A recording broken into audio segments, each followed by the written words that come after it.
আজকে এই সংসদের এই সবুজ চেয়ারে যারা বসে আছেন, আমি মনে করি আজকে বোধহয় আমাদেরকে সিদ্ধান্ত নিতে হবে যে আসুন আমরা পপুলার ডিসিশনে আলাপ করব না, আমরা আলাপ করব সঠিক ডিসিশনের ব্যাপারে। যে সকল বিষয় আমাদের দ্বিমত রয়েছে আমরা বিরোধী দলের সদস্যদের সাথে বসবো, আলোচনা করব, দেশের স্বার্থে আমরা সমাধান বের করব। যে ডেপুটি স্পিকারের প্রস্তাবটি, যে ওটা ওনাদের দলীয় সিদ্ধান্তের কারণে ওনারা সেটা গ্রহণ করেন, সেটা ওনাদের পলিসির ব্যাপার, কিন্তু আমরা ওনাদেরকে প্রস্তাব দিয়েছিলাম যে আমরা চাই যে ডেপুটি স্পিকার আমরা ওনাদের কাছ থেকে চেয়েছিলাম, মাননীয় স্পিকার। আজকে আবারও পরিষ্কারভাবে আমি বলতে চাই এই প্রস্তাবটি মাননীয় বিরোধী দলের নেতা এবং মাননীয় বিরোধী দলীয় সদস্যবৃন্দ, আমাদের এই প্রস্তাবটি এখনো ওপেন আছে। সরকারকে ব্যর্থ করার জন্য 173 দিন হরতাল ডাকা হয়েছিল মাননীয় স্পিকার। হ্যাঁ, সেই সরকার হয়তোবা ক্ষতিগ্রস্ত হয়েছিল, সরকার হয়তো পরবর্তীতে ক্ষমতায় থাকেনি, ক্ষমতায় আসেনি, কিন্তু মাননীয় স্পিকার কেউ একজন সদস্য, সেটি আমার দলের সদস্য হোক, সেটি বিরোধী দলীয় সদস্যরা হোক, বুকে হাত দিয়ে বলতে পারবেন যে বাংলাদেশ ক্ষতিগ্রস্ত হয়নি? এই 173 দিনের হরতালে বাংলাদেশ ক্ষতিগ্রস্ত হচ্ছে, যেই ক্ষতির মাসুল আজও আমাদেরকে টেনে নিয়ে যেতে হচ্ছে বছরের পর বছর, যুগের পর যুগ। মাননীয় স্পিকার, এই সংসদ মানে পুরো বাংলাদেশ, এই সংসদ মানে, এই সংসদের সফলতা মানে ভবিষ্যৎ সমৃদ্ধ বাংলাদেশ। আমরা উভয় পক্ষ আসুন কেউ কাউকে ব্যর্থ করতে চাইব না, কারণ আপনি এবং আমি, আপনারা এবং আমরা মিলেই কিন্তু পূর্ণ সংসদ, আমরা মিলেই কিন্তু পূর্ণ সংসদ। কাজে আপনি ব্যর্থ হলে আমি ব্যর্থ, আমি ব্যর্থ হলে আপনি ব্যর্থ, এই কথাটি আমাদেরকে মনে রাখতে হবে। এবং আমরা যে কোনো একজন ব্যর্থ হলেই বাংলাদেশ ব্যর্থ হয়ে যাবে। আমরা কেউই, এই সংসদের কোনো একজন সদস্য, আমরা শয়নে স্বপ্নে কেউ ব্যর্থ বাংলাদেশ দেখতে চাই না। কারণ বর্তমান বাংলাদেশ 71-এর পরবর্তী বাংলাদেশ যেরকম শহীদের রক্তের উপরে দাঁড়িয়েছিল, বর্তমান বাংলাদেশ এবং বর্তমান সংসদ একইভাবে হাজারো শহীদের রক্তের উপরে দাঁড়িয়ে আছে।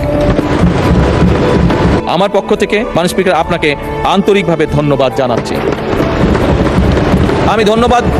আমি ধন্যবাদ জানাতে চাই মাননীয় ডেপুটি স্পিকার, মন্ত্রিসভার মাননীয় সদস্যবৃন্দদেরকে, মাননীয় চিফ হুইপবৃন্দকে এবং সকল সংসদ সদস্যবৃন্দকে। আমি বিশেষভাবে ধন্যবাদ জানাতে চাই মাননীয় বিরোধী দলীয় নেতা এবং বিরোধী দলীয় সকল সদস্যবৃন্দকে, কারণ একটু আগেই আমি বলেছি আমরা ছাড়া আপনারা পরিপূর্ণ নন, আপনারা ছাড়া আমরা পরিপূর্ণ নই। সেই কারণেই আমি মাননীয় বিরোধী দলীয় নেতা এবং বিরোধী দলের সকল সদস্যদেরকে বিশেষভাবে শুভেচ্ছা জানাতে চাই। আমি আন্তরিকভাবে ধন্যবাদ জানাতে চাই মাননীয় স্পিকার, সচিবালয়ের সচিব সহ কর্মকর্তা এবং কর্মচারী বৃন্দকে, সকল কর্মচারী বৃন্দকে। তারা অক্লান্ত পরিশ্রম করেছেন এই 1.5 মাস সময় প্রায়। আমি ধন্যবাদ জানাতে চাই সরকারের বিভিন্ন মন্ত্রণালয়, বিভাগ এবং দপ্তরের কর্মকর্তা কর্মচারী বৃন্দদেরকে, যারা আমাদেরকে এই সংসদকে সহযোগিতা করেছেন এত অল্প সময় দ্রুততার সাথে এতগুলো বিল উপস্থাপন করে এইগুলোর সম্পূর্ণ কাজগুলো সমাধান করার জন্য। মাননীয় স্পিকার, আমি ধন্যবাদ জানাতে চাই চিকিৎসক, পুলিশ সদস্য, ফায়ার সার্ভিসের সদস্য, গণপূর্ত বিভাগের সদস্য, বিদ্যুৎ ও টেলিগ্রাম ফোন বিভাগের সদস্য। আমি বিশেষভাবে আবারও আমি ধন্যবাদ জানাতে চাই নিরাপত্তা বাহিনী সহ সংশ্লিষ্ট সকল সেবাদানকারী প্রতিষ্ঠানের ব্যক্তিবর্গকে।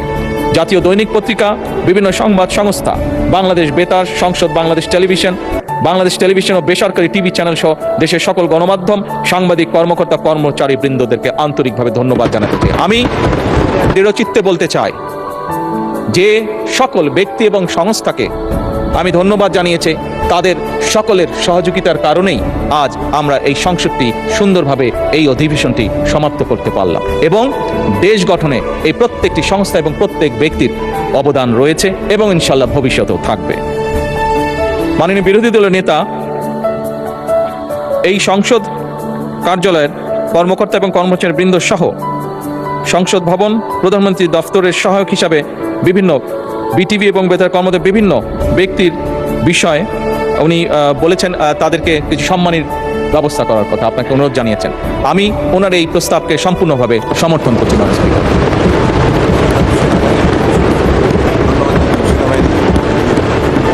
মাননীয় স্পিকার, বাংলাদেশের সশস্ত্র বাহিনী বা সেনাবাহিনী, তাদেরকে আমরা যদি আমাদের ধন্যবাদের তালিকায় না আনি সেটি অন্যায় করা হবে।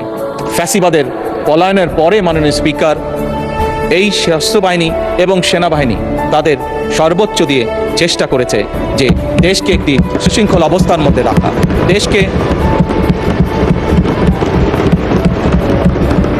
দেশে যাতে কোনো অরাজক পরিস্থিতি তৈরি হতে না পারে। আমি আইন শৃঙ্খলা বাহিনী সহ সশস্ত্র বাহিনীর সকল সদস্যবৃন্দদেরকে আন্তরিকভাবে ধন্যবাদ জানাতে চাই তাদের দায়িত্ব সঠিক সুন্দরভাবে পালন করার জন্য। মাননীয় স্পিকার, আবারও আপনাকে আন্তরিক ধন্যবাদ জানিয়ে আমার বক্তব্য শেষ করছি। বক্তব্য শেষ করার আগে আবারও আমি বলছি, সকল সংসদ সদস্যের প্রতি আমার বিনীত আহ্বান থাকবে, আসুন আমরা এই সবুজ চেয়ারের পবিত্রতা রক্ষা করি। যে